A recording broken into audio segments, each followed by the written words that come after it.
c'est-à-dire le Seigneur Jésus-Christ, 11 pièces d'argent, 30 pièces d'argent, 30 pièces. Excusez-moi si des fois je fais des petits lapsus sur les versets de la Bible, parce que des fois je parle et puis des fois je pourrais peut-être donner un autre verset, puis après ça me revient, surtout quand je regarde mes vidéos, je dis ah, c'était pas ce verset-là. Alors, 3/4 du temps c'est ça, mais je peux des fois me tromper, je ne suis qu'un humain. Mais je sais que si vous avez l'Esprit du Seigneur, vous rectifiez, vous cherchez ce que je vous ai dit, et ce qu'on dit on retrouve toujours. Voyez-vous? Donc le Seigneur Jésus-Christ, la parole de Dieu elle dit, Philippiens 2, 6, 7, il est venu comme un homme. Il s'est rendu semblable aux hommes, et il a souffert dans sa chair. Et même la vie du Seigneur, le Seigneur il dit, on ne me l'apprend pas. Donc il n'y a personne qui a pris. Mais il dit, je la donne. S'il y a quelqu'un qui lui a pris, ça voudrait dire que il a arrêté de force. On te prend, on t'emmène. Mais non, le sacrifice du Seigneur s'est donné volontairement. Il dit, je la donne de moi-même parce que j'ai le pouvoir de la donner, mais le pouvoir de la reprendre. Et oui, c'est ça. Donc, sortez de la ville. Sortez des sectes. Sortez des gourous. Sortez de tous ces gens-là. Parce que ces gens-là, ils vous endorment. Et ils vous parlent des choses de la terre. Ils vous parlent que leur maison est belle. Et ils vous parlent qu'ils ont la plus belle voiture. Ils vous parlent que c'est eux qui sont les maîtres de toutes choses. Ils se prennent pour des dieux. C'est pour ça que le Seigneur il dit, si tu es humble, si tu t'abaisses, alors je te relève. Parce que c'est lui qui abaisse et c'est lui qui relève. Mais il dit, si tu te lèves, alors je te fais tomber. Comme le prince de Tyr, vous prenez pour un esprit possesseur, alors que ce n'était qu'un simple roi. Le prince de Tyr n'était qu'un simple roi. Parce qu'il avait dit dans son cœur, je suis Dieu.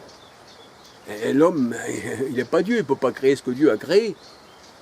Ah non. Lui, il a été créé par le Seigneur. Et le Seigneur, il l'a mis sur sa montagne sainte. La parole de Dieu, elle dit au prince de Tyr, il dit, je t'avais placé sur ma montagne sainte, je t'avais mis dans mon jardin d'Éden, parce que montagne sainte, c'est la bénédiction, c'est le jardin d'Éden, c'est le paradis. Et le paradis, ça veut dire délice. Mais il dit, tu t'es pris pour Dieu, je t'ai jeté en bas. C'est ça, chuter.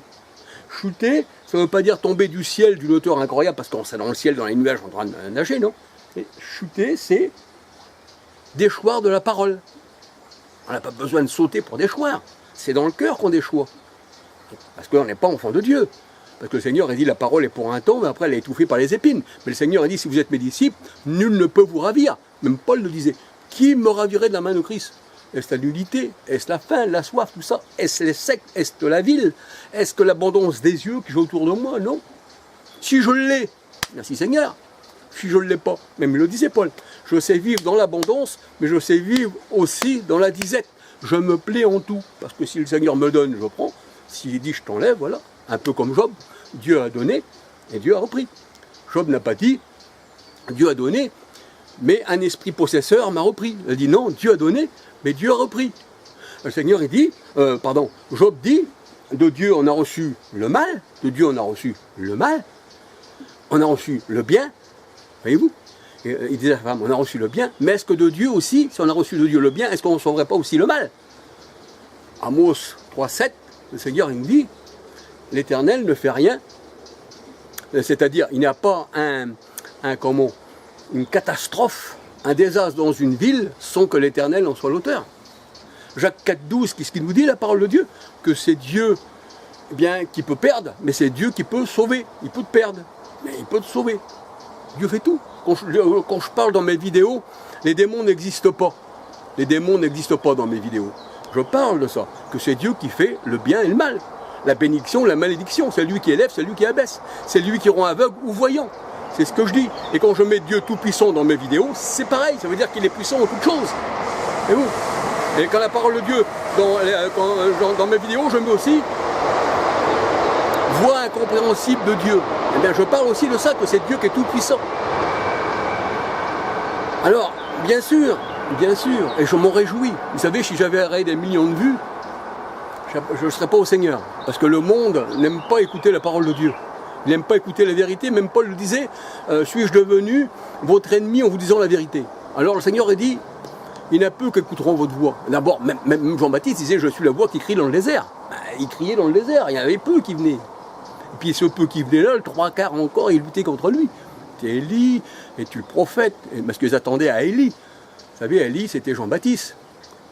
Jean 17,10, c'était Jean-Baptiste. Malachie 4,5, je vous enverrai Élie avant le jour terrible de l'Éternel. Le jour terrible de l'Éternel, c'est quand le Seigneur, eh bien, il a séparé la lumière avec les ténèbres.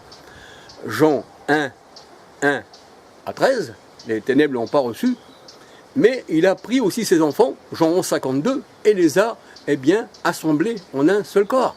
C'est ça la parole de Dieu. C'est ça que le Seigneur est venu faire. Et le Seigneur, la parole de Dieu nous dit que ce jour-là était terrible.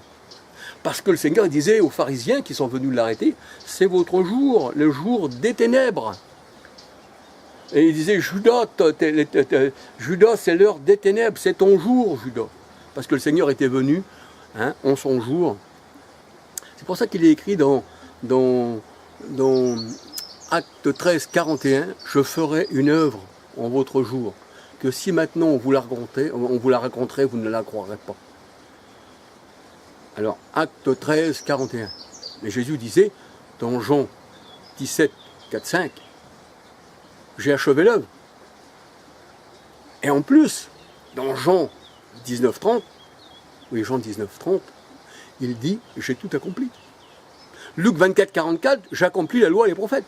Et la parole de Dieu nous dit, puisque tout est accompli, alors maintenant, puisque tout est accompli, et puis qu'il y a le jour du repos, c'est pour ça que dans Acte 10, je crois, je ne me rappelle plus les versets, il est dit, on ne va pas donner aux païens d'autres charges que nous, on n'a pas pu porter, on va juste leur abstenir des animaux étouffés, des idoles et de la débauche, on ne leur met pas d'autres charges. Et ça, c'est le repos du Christ, parce que le Seigneur, en son temps, il a tout accompli l'œuvre. Et la parole de Dieu, elle dit que la Bible les Écritures ont été accomplies pour que nous, qu'on puisse les lire, que nous sachions que tout cela-ci a été fait pour notre édification. Mais il n'a jamais dit, le Seigneur, qu'il fallait remettre tout cela en pratique. Parce que si la parole de Dieu, c'est normal. Mais je veux dire, tout ce que les apôtres ont fait, tout ce que le Seigneur a évangélisé, tout ce qu'il a fait, on ne peut plus refaire ça. C'est pour ça qu'il y a les actes des apôtres. Et on nous montre comment que les apôtres ont fait, comment ils ont souffert, comment ils ont suivi le Seigneur, et c'est ça. Et c'est pour ça que Luc, acte 1, et Luc 1, il explique à Théophile, voici tout ce que Jésus a fait, et qu'il a fait des recherches exactes pour expliquer, pour l'édification. Mais c'est pas dit qu'on doit refaire ceci, puisque tout est accompli. On rentre, c'est pour ça que le Seigneur a dit, tout est prêt. J'ai achevé, j'ai mis mes veaux gras, j'ai tout mis. Venez aux noces, tout est prêt, tout a été fait. Voilà, vous n'avez rien à faire, venez, venez. Mais non, le Seigneur, il dit, ils n'ont pas voulu. Ils m'ont rejeté. Mais je pense que vous n'allez pas le rejeter, parce que si vous avez des oreilles pour entendre, vous allez l'entendre. Si vous avez un cœur ouvert, circoncis de cœur, c'est ça le vrai juif. Romains 2, 27, 28. Romains 2, 27, 28. C'est une circoncision du cœur. Colossiens 2, 11. Par Christ, pas par un homme. Voilà. Eh bien, si vous entendez sa voix, n'endurcissez pas votre cœur. Et sortez de ces villes, sortez du monde, parce que mon royaume ne fait pas partie du monde. Bien, gloire au Seigneur, et que le Seigneur vous bénisse abondamment. Et puis, si j'ai d'autres vidéos, eh bien, si le Seigneur me met à cœur, ben, je ferai. Pas moi, si le Seigneur me le met à cœur. Gloire au Seigneur. Alléluia. Je ne dis pas Amen, parce que le mot Amen, comme je vous le dis, des fois je le dis parce que ça m'échappe. C'est comme un pli dans une lettre. À force de l'avoir entendu, avant j'étais aussi trinitaire. Et je ne suis plus. J'étais un peu comme Paul qui était pharisien, mais il ne l'était plus. Le Seigneur, il l'a sorti. Eh bien, j'ai gardé ce pli, mais je demande au Seigneur, enlève-moi ce mot Amen. Parce que le mot Amen veut dire Amon. Amonré, c'est ce que criaient eh bien, les Égyptiens le pape en est le symbole. Voyez-vous? Amen, amen, amen, amen. C'était plutôt Amon, Amon, Amon, c'était le soleil. Eh bien, nous, c'est notre Dieu, il est le soleil de justice. Il n'est pas la lumière artificielle, mais il vient pas nous éclairer du dehors, mais dans l'homme intérieur. Et que le Seigneur vous bénisse, et que le Seigneur vous garde. Gloire au Seigneur. Béni soit son nom. Alléluia.